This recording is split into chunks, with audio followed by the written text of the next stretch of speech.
Family medicine is an amazing specialty. A lot of people that end up in family medicine, there are those people that they just can't figure out what they don't want to learn. They want to do it all. They want to learn it all.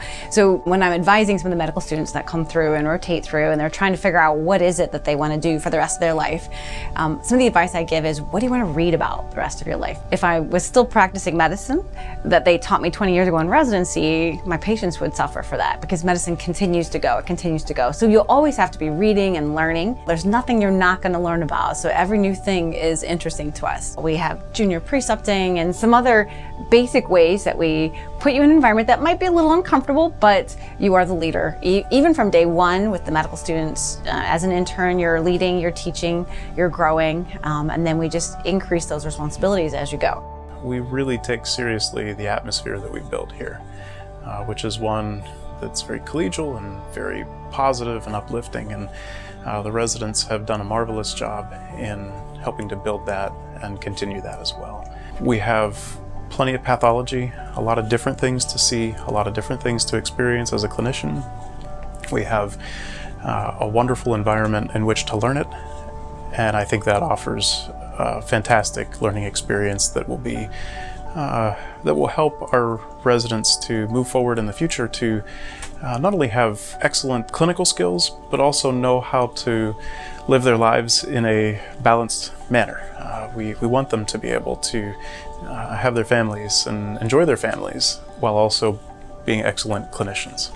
Our didactic program is built off of several different platforms and recommendations for our residents to learn as well as to pass the boards. We encourage weekly readings along with weekly morning didactic sessions on Wednesday mornings, which lasts about 4 hours, and through which we have our clinical preceptors usually come in, give lectures and teach during that time.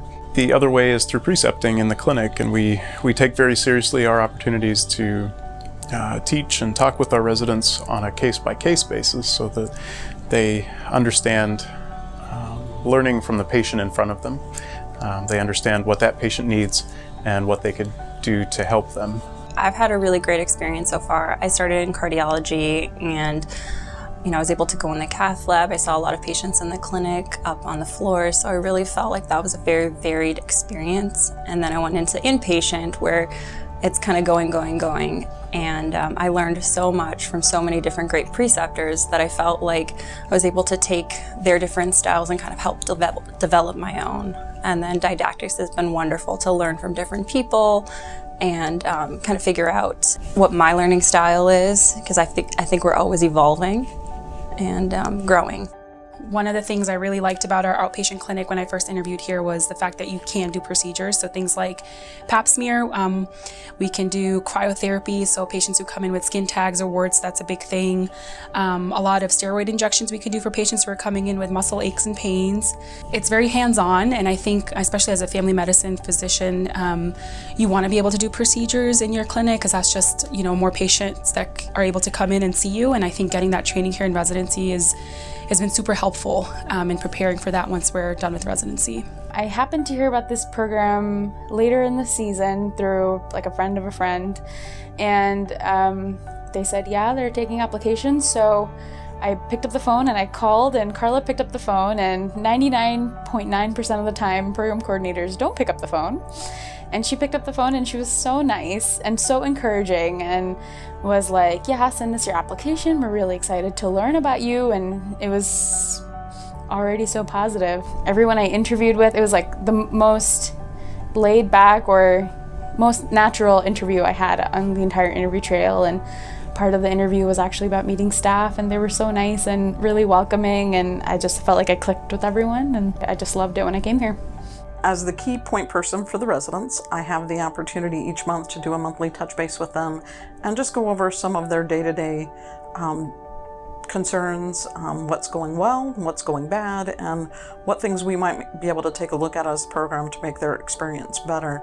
Obviously, work-life balance is something that's very key to every residency program, and we want to make sure that their needs are being met.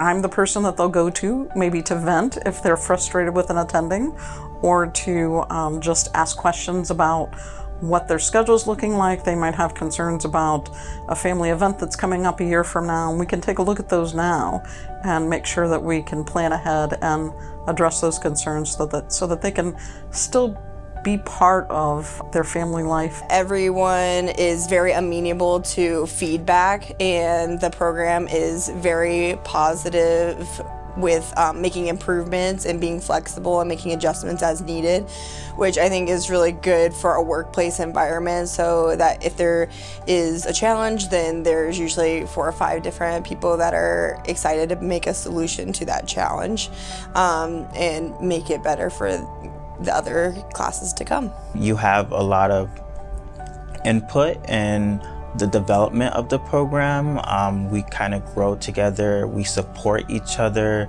The support we receive from our program directors, from the staff, from each other is phenomenal. Whenever we have a question or concern, it's addressed right away, and at the end of the day, we all learn together.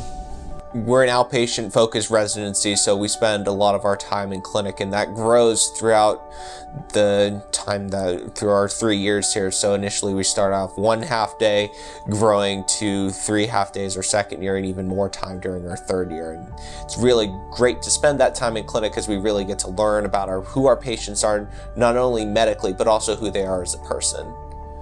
And it's really important to have that relationship with patients so they have better medical outcomes, and I think we're able to achieve that here. Our program is very interested in the well-being of our residents. We have a wellness committee that's part of not only our residency, but also the residencies in internal medicine and emergency medicine. We take very seriously their opportunities to get away from the hospital and to have families and to interact with those families. It's also important for us to have their families come join us in activities, and in any opportunity we get, we invite family members of residents to come along with and enjoy time with all of us. We encourage people to take all of their PTO, and because that's very important to have some time off. If the residents have not been taking their PTO time, we'll have to sit down and say, hey, how's it going? So that's one measure that we use for wellness. Another is just how are they doing in terms of sleep. The residents will meet with me a couple times a year also, and I think they're pretty good at policing each other too. We've got a pretty amazing crew that are pretty good at asking, hey, how's it going? The biggest thing is that everybody makes themselves available, and they truly mean it. So it's not just like, hey, talk to me if you need me. It's like, I'm here, I will listen to you, I can stop what I'm doing. And I think that's been really awesome, just to know that there's always somebody who will listen and help you accomplish whatever it is that you need to accomplish. One of the biggest things that I was attracted to when I first came here was how nice everybody is. I grew up in New York City. You know, you're not very, you're walking down the street, no one says, oh, hey, how are you doing? And when I came here, everybody in the hospital asked you that, which was, it was very refreshing. And I think that has remained true throughout my residency. You know, especially in the community, for example, like neighbors, you know your neighbors. You make friends with people in the hospital. They are your friends outside as well. And then just my co-residents, everybody is super close and, you know, able to provide a helping hand when you need them, not just in the hospital, but outside as well. So the GME Center is going to be an amazing facility. There are going to be opportunities for simulated patients, opportunities for the residents to get experiences and things that they might not otherwise get before they have to treat patients with those same conditions. The GME Center will give us one central area that will allow our residents and students to have a home base and interact in one area, as opposed to having several different places where they have to meet and hang out.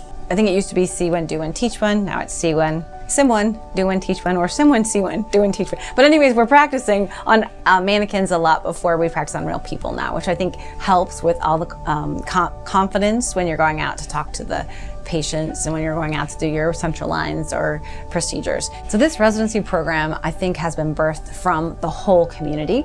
So there were a couple people with some ideas. Hey, what would happen if this came to be? But the whole community has surrounded us. Lima has created housing. They've opened new restaurants. They've done all kinds of things hoping to entice these young professionals to come here, one for residency and two maybe to stay a little bit longer also. It's a very pleasant place to live, very family-oriented community. So schools, many school districts around here are wonderful, very supportive of the children, very highly ranked amongst the state.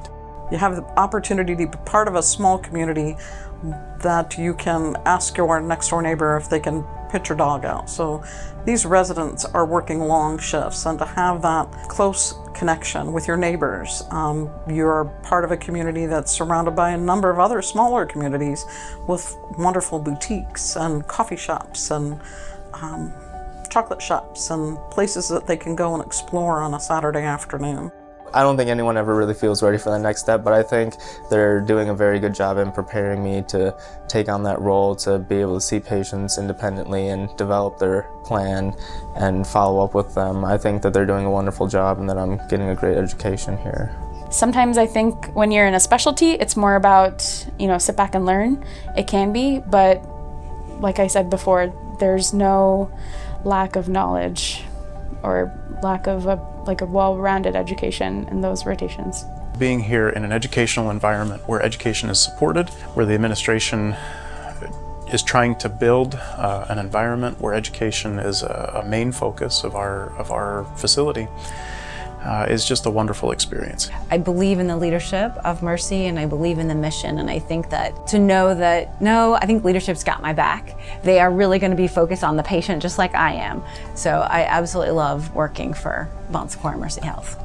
They've built a culture here, a community that is very welcoming, sustaining, uplifting, and I think that really invites anybody who comes here to experience the same thing.